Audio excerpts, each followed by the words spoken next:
Hadi acele ol. Geçen yaparken ateşe dayanırsan kaynatacak.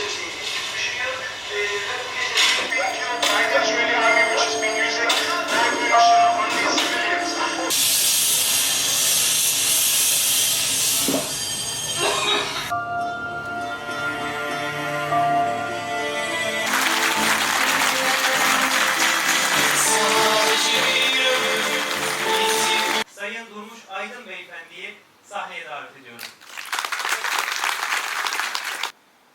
Sonra ben çıkacaktım. Recep hatırlar. Dedi ki abi çıkma dedi bana.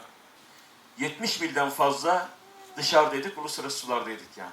Biliyorsunuz işte Almanya'da Nazilerin Yahudilere karşı uyguladığı bir soykırım var. Orada kullanmış olduğumuz ekranlar da tamamen. Çünkü biz Filistin'de yaşananlara... Ha bizim beyaz meleğimiz. Beyaz meleğimiz. Gözünüzü şu an, gözünüzü kapatın.